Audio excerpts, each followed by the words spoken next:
In this video, I'm going to share my simple two-step protocol that I use for figuring out almost everything, from figuring out my health to applying to scholarship to tackling complex research problems. And honestly, if you can master this protocol, you can apply it to almost every problem that you have in your life. Hola friends, welcome back to the channel. If you're new here, my name is Mayank. I'm a PhD researcher working on nano devices. And I figured out this protocol exactly 7 years ago in January 2018. And since then I've been using it a lot.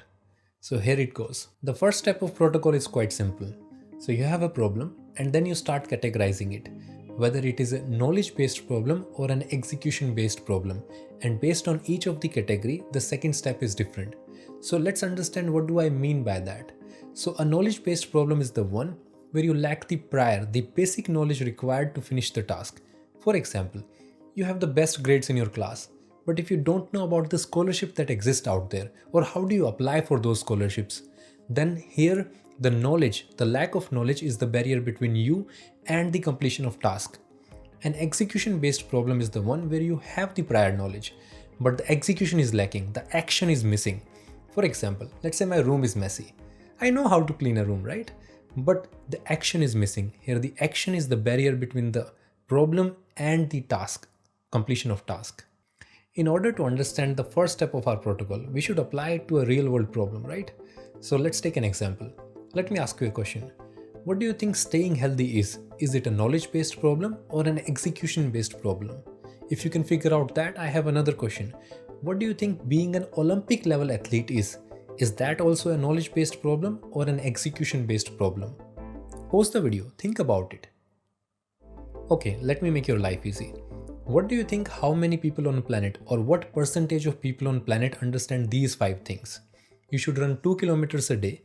You should eat fruits, nuts and vegetables. You should sleep on time and wake up on time.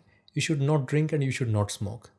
What percentage of people on planet understand these 5 things? My guess would be 60 to 70%. So that's basically 5 to 6 billion people on planet who understand these 5 things, right?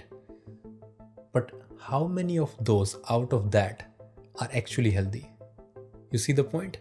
So health or staying healthy is primarily an execution-based problem. Okay, I would say 90 to 95% of it is an execution-based problem. Maybe 5% of it is knowledge-based problem. Now that you understand that much, let's go to an Olympic level athlete. That sounds also like an execution-based problem, no? Actually, it is and it is not. Let's see. So when you start applying these 5 things and you apply them fully with your full dedication and your effort, so you start on this S curve where you slowly improve and at some point you'll saturate. But keep in mind, once you saturate, you'll already be in the top 5% healthiest people on the planet, right? And then you will need the next input of information, next input of knowledge, and then you'll start executing that. You'll again saturate at some point and then you'll get new information of knowledge, you apply that, you saturate again. You keep repeating these cycles. These are basically S curves. You keep repeating them. At some point, you become the best in the world. And after that, of course, you do things which are extraordinary, which people have never seen. That's when you break world records. So you see the point? Staying healthy for an average person is only an execution-based problem. And where do we spend our most of energy? In acquiring more stuff. We try to buy the best shoes, best membership, best neon color t-shirt, best water bottle and all those things.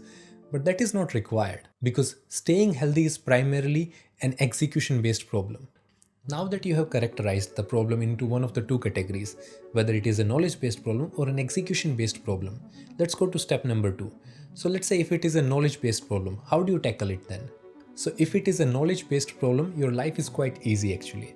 You just need to acquire more knowledge, which is quite easy actually. If you see, information is free in today's day and age. You can go on the internet, you can get the best courses for free. I mean, from Harvard to Indian institutes to all the courses are free on YouTube. But let me tell you something more. Your life is even easier. The answer that you're looking for is much closer to you than you think. Let me give you a personal example. So when I wanted to study in Europe, I had no idea about any scholarship that exists out there and forget about how to apply for them. But where was the answer? My first year bachelor's roommate. Literally, the guy who was with me in the same room had all the answers that I was looking for. So when I wanted to apply, I was contacting this guy and this guy was like a genie who had answers for all the scholarships out there. He gave me a list of 5 or I don't know, maybe 7 scholarships, and boom, I started thinking about it. And it doesn't end there. He told me that there is an international affairs relations office in my campus where you go, and people there have only one job. If you go there, you'll tell them the targeted country where you want to study or program in which you want to get enrolled. They'll tell you all the scholarships that are available for you. And I had no idea about it. So you see, the answer was much closer to me, but I never asked. Now let's move to execution-based problems. These are a bit trickier to handle because here you already know what you need to do. You're just lacking the action. For action, you need to muscle up your mind. Okay, that's a lame joke. Moving on. You need to muscle up your mind for 2 reasons. 1, because your mind is also a muscle, just like any other muscle in your body. Number 2, I'll give you an example. What do you think?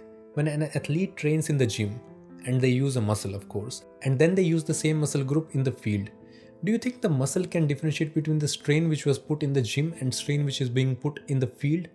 For a muscle, a strain is strain. So a muscle is trained to act, it will act. It will just respond to the strain. Similar principle applies to your brain. Once it is trained to act, it will act no matter what the situation is. But now you will ask me, how do you train this muscle to execute stuff?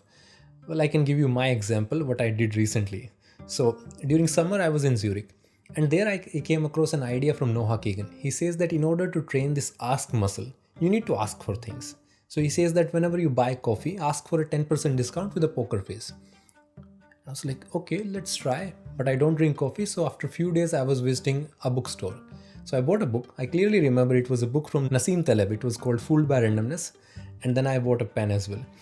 And then I go to counter. So I was about to pay and then I say, can I get a 10% discount? And the lady across the counter, she looked at me and she's like, okay, are you a student?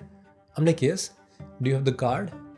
I show her my card from the university and she's like, no, not this. Do you have the card for the bookstore? I'm like, no. Then she says, why should you get a discount then? I'm like, I don't know. I just asked. And she looks at me like, what? I'm very sure that she was abusing me in her head. But anyways, I paid the whole price. I came out. But when I came out, I felt so liberated. And I'll tell you what happened afterwards. 2 weeks ago, just a week ago, I was in an event and I had the opportunity to talk to a CEO of a company. I mean, it's not a big company, but the company is big enough. It's definitely a multi-million-dollar company with operations in multiple countries. And I asked really stupid questions to this founder. And he must be thinking, who's this stupid guy? But here's the thing. As long as you don't ask stupid questions, the chances of you asking a smart question are also pretty low, because you will never get the courage to ask that question. That question will always stay in your head.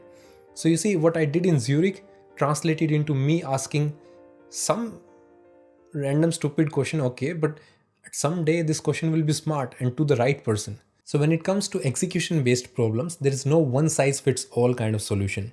You see, in my case, me asking for a 10% discount in a random bookstore in Zurich to me asking stupid questions to a CEO. These two events are separate, but once you start connecting the dots backward, that's when you see the magic taking place. And connecting dots backward, it reminds me of Steve Jobs. I want to share a story about him. Whenever Apple was in crisis, he would say just one thing, because I believe that the world is a better place with Apple in it, and then he would fight really hard for it. Let me ask you the same question. Do you think that the world is a better place with you in it? Because I think it is. Don't wait, do it before it's impossibly late.